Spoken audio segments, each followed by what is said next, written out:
ఇప్పుడు కేవలం 7999K up to 10 kgs వరకు బరువు తగ్గి అధిక బరువు నుంచి వచ్చే ప్రధాన సమస్యలను దూరం చేసుకోండి. ఏపీ ఎన్నికల తర్వాత పవన్ కళ్యాణ్ పూర్తి చేయాల్సిన సినిమాలు 3 ఉంటే ఒక్కొక్కటి జెట్ స్పీడ్ లో పూర్తి చేశాడు. Already Harihara Veeramallu OG release అయ్యాయి. ఉస్తాద్ భగత్ సింగ్ షూటింగ్ పూర్తి చేసుకొని రిలీజ్ కి రెడీగా ఉంది.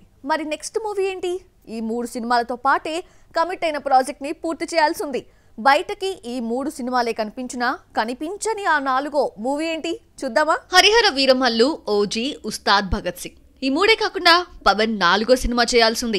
సురేందర్ రెడ్డి దర్శకత్వంలో రామ్ తల్లూరి మూవీని ప్రకటించి 5 ఏళ్లవుతోంది. సురేందర్ రెడ్డి అఖిల్ తో ఏజెంట్ మూవీ తీయడానికి ముందే పవన్ కళ్యాణ్ తో సినిమా కమిట్ అయ్యాడు. ఏజెంట్ డిజాస్టర్ తర్వాత పవన్ తన డెసిషన్ మార్చుకున్నాడు అనుకుంటే సురేందర్ రెడ్డి డైరెక్షన్ లో నటించడానికే మొగ్గు చూపాడు.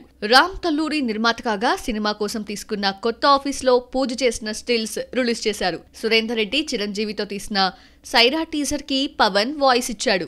ఏజెంట్ రిలీజ్ అయి 2 ఏళ్లు దాటినా సురేందర్ రెడ్డి మరో మూవీ చేయలేదు. పవన్ తో సినిమాను అందరూ మర్చిపోయారు. ఎంతో మంది హీరోస్ కి కథలు చెప్పినా ఏది వర్కౌట్ కాలేదు. చివరికి పవన్ నుంచే గ్రీన్ సిగ్నల్ వచ్చిందట. పవన్ డిప్యూటీ సీఎం కావడానికి ముందు ఉస్తాద్ భగత్ సింగ్ షూటింగ్ 10% మాత్రమే పూర్తి కావడంతో ఈ ప్రాజెక్టు ఉండదన్న ప్రచారం జరిగింది.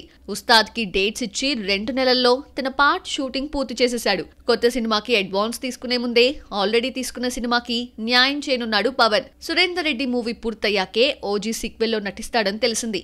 రాజకీయాల్లో బిజీగా ఉన్న సినిమా పరంగా బ్యాలెన్స్ ఉన్న బాకీలను ఒక్కొక్కటి కంప్లీట్ చేసిన పవన్ సురేందర్ రెడ్డి మూవీని కూడా పూర్తి చేస్తారట.